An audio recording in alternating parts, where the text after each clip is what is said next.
partai yang berkoalisi untuk mendukung Anies batal deklarasi pada 10 November 2022.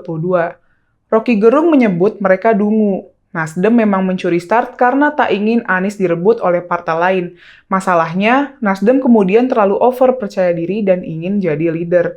Alhasil koalisi batal dilakukan. Ini agaknya memang sudah jadi watak Nasdem. Partai ini jeli melihat kesempatan. Makanya banyak calon yang dia dukung menang sebagai kepala daerah. Ketika melihat potensi Anies juga begitu. Paloh punya kedekatan personal dengan Anies. Karena dulu, sewaktu Nasdem masih jadi ormas, Anies salah satu deklaratornya. Hubungan manis itu mungkin sedikit renggang ketika Nasdem mendukung Ahok. Tapi begitu Anies yang menang, Nasdem buru-buru merapat. Rocky melihat kegagalan deklarasi itu sebagai dampak dari egoisme partai. Terlalu banyak tawar-menawar. Beda dengan relawan, kalau mau deklarasi langsung jadi.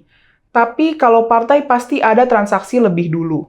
Ini mungkin yang namanya politik dagang sapi.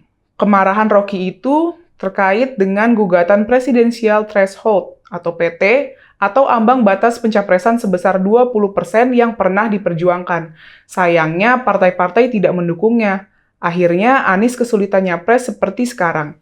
Ocehan Rocky itu ditanggapi serius oleh Nasdem. Merasa kebakaran jenggot karena dibilang dungu, Nasdem mengatakan deklarasi belum bisa disebut gagal. Karena tanggal 10 November itu tawaran Nasdem ke PKS dan Demokrat. Mungkin karena Nasdem terlalu bersemangat dan melupakan bahwa kursi yang dimilikinya tak cukup, sekarang ketika partai-partai lain terluka kehormatannya karena merasa disetir oleh Nasdem, mereka jual mahal. Sekarang Nasdem yang kelabakan. Nasdem bahkan berniat mengajak Rocky Gerung untuk terlibat dalam tim kecil agar paham situasi yang sebenarnya. Ini niatnya untuk memadamkan api, kalau bisa mendayagunakan Rocky sebagai corong mereka. Rocky memang terkenal ceplas-ceplos, biasanya serangannya tertuju pada pemerintah. Tapi gelagat Rocky mulai berubah. Dia juga menyerang koalisi pendukung Anies. Tentu masih merupakan pendukung Anies, tapi sepertinya Rocky khawatir Anies tidak akan mendapatkan tiket kalau partai-partai masih saling ngotot.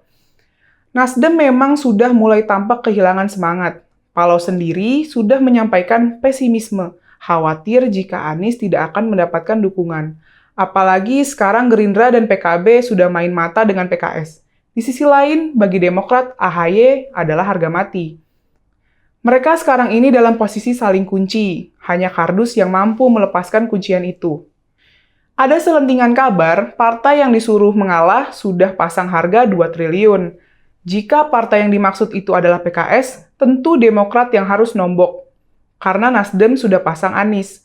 Tapi Demokrat juga tidak bodoh-bodoh amat. AHY memang penting dimajukan demi masa depan partai, tapi ongkosnya masih terlalu mahal. Itu belum biaya bensin untuk Pilpres nantinya.